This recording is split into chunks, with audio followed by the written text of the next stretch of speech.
Iran Israel વચ્ચેના યુદ્ધની અસર અમદાવાદના ઝવેરી બજાર પર પણ જોવા મળી રહી છે। સોના ચાંદીના દાગીનાની ઘડામણ માટે ગેસ જરૂરી છે। ગેસની ફ્લેમ પર ધાતુને ગરમ કરીને કારીગરો દાગીનાને ઘાટ આપતા હોય છે, પરંતુ હાલ કોમર્શિયલ એલપીજી ગેસની આપૂર્તિ સપ્લાયને કારણે વેપારીઓને દાગીનાને ઘાટ આપવામાં તકલીફ પડી રહી છે। એક તરફ પહેલેથી જ સોના ચાંદીના ભાવ આસમાને છે, બીજી તરફ કોમર્શિયલ એલપીજી ગેસની સપ્લાય પણ ખોરવાઈ છે। આવા સંજોગોમાં વેપારીઓએ બ્લેકમાં માલ લાવવો પડી રહ્યો છે। આ સિવાય કારીગરો ઓછા કરવાનો પણ વારો આવ્યો છે।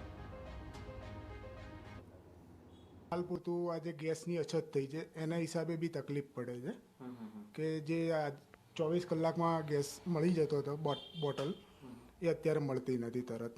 અને ઘણી વખત એવું પણ થાય કે ઉતાવળ હોય કામની તો ઓન આપીને પણ લેવા પડે બાટલા, પણ અત્યારે તો જો કે એવી ઉતાવળ પણ નથી, કારણ કે ભાવના હિસાબે બી તકલીફ પડે છે। એટલે ઓવરઓલ મંદીનો માહોલ છે। અને પ્લસ બીજું શું છે કે કામ ધંધો છે નહીં, જેથી કરીને અમારે કારીગરોને બી ઘણી વખત લોકો છૂટા કરી નાખે છે, વેપારીઓ, કે જે કામ જ ના હોય તો કારીગરને બેસાડીને પગાર આપવો પણ ના પોસાય।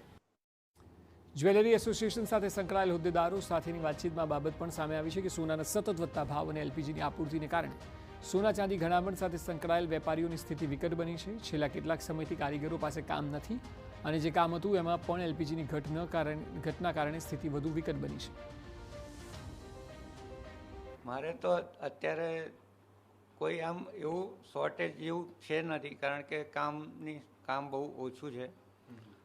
ધારો કે 3 દિવસનું કામ તમે 6-7 દિવસમાં બી આપો, એટલું ઓછું છે એમ।